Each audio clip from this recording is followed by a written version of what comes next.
the mighty and resilient Merrimack River, carving through the communities of our great region. My name is Linda Lorden, proud president of Merrimack County Savings Bank, and like the river that serves as our namesake, we're a constant yet ever-changing presence. Because to us, it's bigger than banking.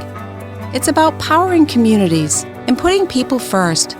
It's about knowing where you came from and where you're going. That's Merrimack style. Visit us at themerrimack.com.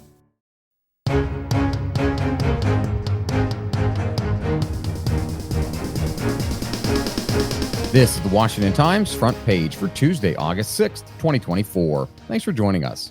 I'm George Gerbo. A swift panic struck financial markets, triggering global sell-offs amid fears the U.S. economy is slowing into recession territory.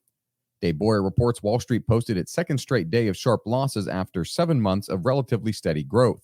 The technology-heavy NASDAQ composite fell 3.4%, the S&P 500 was down by 2.9%, and the Dow Jones Industrial Average fell more than 1,000 points, losing 1.9%. Japan's Nikkei plunged 12.4% for its worst day since 1987, and the losses cascaded through Europe, with London's FTSE down 2% on its worst day of trading since January. A judge has ruled that Google's ubiquitous search engine has been illegally exploiting its dominance to squash competition and stifle innovation. The highly anticipated decision comes nearly a year after the start of a trial pitting the Justice Department against Google in the country's biggest antitrust showdown in a quarter century.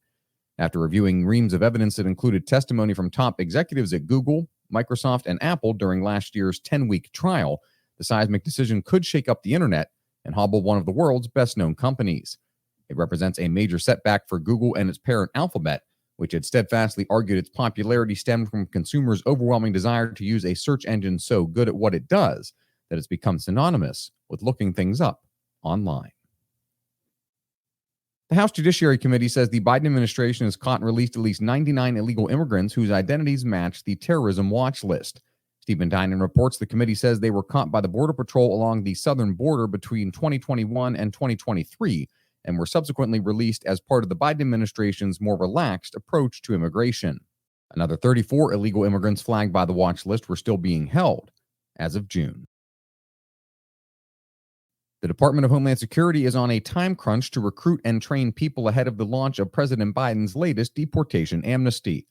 2 weeks before U.S. Citizenship and Immigration Services is supposed to start accepting applications, Stephen Tynan reports the agency hasn't revealed vital details, such as the cost of application and what sorts of criminal entanglements will be forgiven for the new program for illegal immigrant spouses married to U.S. citizens. Training won't begin until August 19th for some of the 267 staff positions dedicated to processing the applications, and others won't be reassigned until a week later. The president announced the program more than 6 weeks ago. The handoff of campaign assets from President Biden to Vice President Harris enters territory unresolved by either the Federal Election Commission or the judicial system. Jeff Murdoch reports the email domain address joebiden.com is among several valuable assets transferred from the Biden campaign to the Harris campaign last month. Others include leases for field offices, campaign staff, and most importantly, hundreds of millions of dollars in contributions. The transfer of money and assets is unprecedented. Federal law states that any campaign depository for a presidential candidate shall be the campaign depository for that political party's candidate for the office of vice president. Some argue that means Harris is entitled to Biden's funds because she's been jointly listed in his campaign's filings since she became his running mate in 2020. And finally, Senate Armed Services Committee staff quietly dropped a provision from the National Defense Authorization Act that effectively banned Chinese-made drones from the U.S. market.